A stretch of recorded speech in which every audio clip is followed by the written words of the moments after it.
Welcome back, everybody.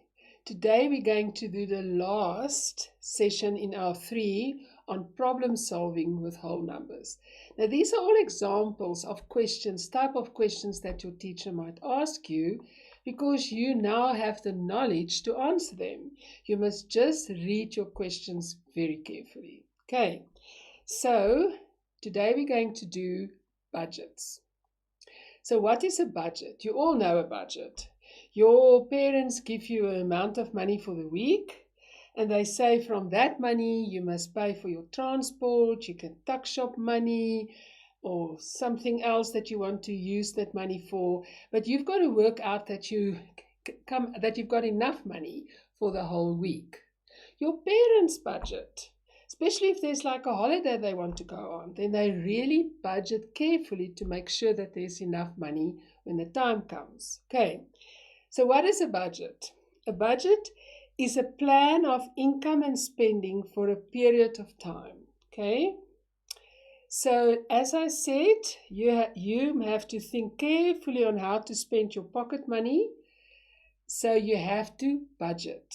Sometimes your parents have to budget if they want to go on a holiday or just for their daily or monthly expenses. So let's look at it. Let's look at an example of a budget. So David, for example, earns 6,000 Rand every month. And he needs 1,200 Rand for rental. Then he also needs to buy food, electricity, and transport. They ask us to write down a budget plan for David. And they ask us also to include other costs that he might have that we're not aware of, or that even he might not be aware of. Okay, so let's look at our example. Here's David's budget. There's the expenditure column, so we've included the rent for 1,200 Rand. Remember that food for 2,100, electricity 550, transport 1,100, other, like they ask us, 600, and then there's also savings. So he's trying to save 450 Rand every month, and if we add it all up, we get to 6,000 Rand. Now, they ask us, David loves games. So he decided, so the price of a game costs 90 Rand, okay? So David decided to use 1 month's savings to buy as many games as he can. Now, just a reminder, his 1 month saving was 450 Rand, okay? So how many games would he be able to buy for 450 Rand? Okay, so we know he has got 450 Rand. A game is 90 Rand. So we are going to divide 450 by 90. And we know an easy way, right? What we do on the left, we do on the right. So we scratch the zeros. So 45 divided by 9, we know that from our multiplication chart is 5. So we're going to say David, remember we have to write it out. David would be able to buy 5 games with 1 month's saving. Okay, now we get to another situation in life, like if you want to borrow money because you want to buy something expensive that you haven't got enough money monthly to pay for that. So for example, a car, okay? So when you borrow money, you can't just get it for nothing. When you borrow money, you have to repay on a loan, you have to repay that money with interest, okay? So you have to pay a little bit extra in order for the fact that they've borrowed you the money, okay? So interest then is an expenditure on an amount that you borrowed. Now, if you need to go back to this, you just pause this lesson, make sure that you understand the definitions clearly, and then you just continue. Okay. So the other way, it also works the other way, right? So if you've got money and you put it in a savings account, then you can get interest from that money and your money can actually grow, correct? So a person or a bank that's going to borrow your money will also ask that interest, because if they don't ask it, they're going to lose it if they give you the money. You understand? So it's only fair that you have to pay an interest. Right, so the formula, there's a way that we can work out this. The formula to calculate simple interest is this. So it's SI for interest equals P times R times T divided by 100. What does this mean? I'll explain. P stands for principal.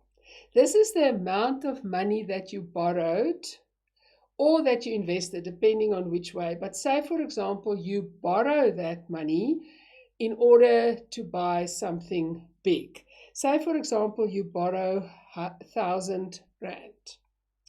R is the interest rate. This is the rate that you use to calculate the interest per year, and it's written as a percentage. So say it's 10%. And for the time is the number of years for which the principal has been borrowed. So they borrowed you this money to be paid back, for example, in 2 years. Okay. So now let's work out, if we use this formula, so the interest then will be the 1,000 Rand that you borrowed times the interest rate is 10 times the time is 2 over 100. Okay, so we can easily scratch this out. What you do at the bottom, you do at the top. So 10 times 10 is 100 times 2 is 200. So you in the end are going to pay 200 Rand interest. So instead of paying 1,000, it's going to be plus 200. So finally it's going to cost you 1,200 Rand. Cool. Right. Let's do another example. Sandile wants to buy a flat screen television set. He takes out a loan of 5,000 Rand at 10% per year for 2 years. Now let's calculate the interest. So SI is P is your principal, the amount that he took, times 10 is your interest rate, times 2 years, divide by 100, and this equals 1,000 Rand. You can work it out. You can stop the screen and work it out. So he pays 1,000 Rand interest. So the final amount that Sandile will end up paying for that television screen will then be 5,000 plus 1,000 will be 6,000 Rand. Okay, so let's do an example. Diane takes out a loan of 1,500 Rand for a year. And if the interest rate is 12% per year, how much interest will she pay first? So that is your first question. And secondly, what is then the total amount? So please read these questions carefully. But now we know the formula. SI equals P is 1,500 times the interest is 12% times 1 year divide by 100. Okay, so we can do that. So we're going to have 15 times 12. We also can leave the 1. So that gives us 180 Rand. Okay, so the interest that Diane will have to pay will then be equal to 180 Rand. And the total amount that she will pay would then be 1,500 plus 180, and that will give us 1,680 Rand. Understand? Isn't that awesome? Okay, another thing that we can do with whole numbers is to work out distance, speed, and time. If you travel for 3 hours at a speed of 90 kilometers an hour, you can work out that the distance you traveled was 3 hours times 90 kilometers an hour, so you traveled 270 kilometers. If you turn it the other way around and say, for example, you traveled at the average speed of 80 kilometers per hour and you travel for 560 kilometers, so they tell you how long, how the distance. So now they ask you the time. How long would the trip take? So you're going to say 560 divided by 80 gives us 7 hours. So there must be a formula here. So I'm going to give you the formula. Time times speed gives us distance, and distance divided by speed gives us time. So you can always remember this formula, and let's do the next one. I want you to pause this, do it, and then let's see if you're correct.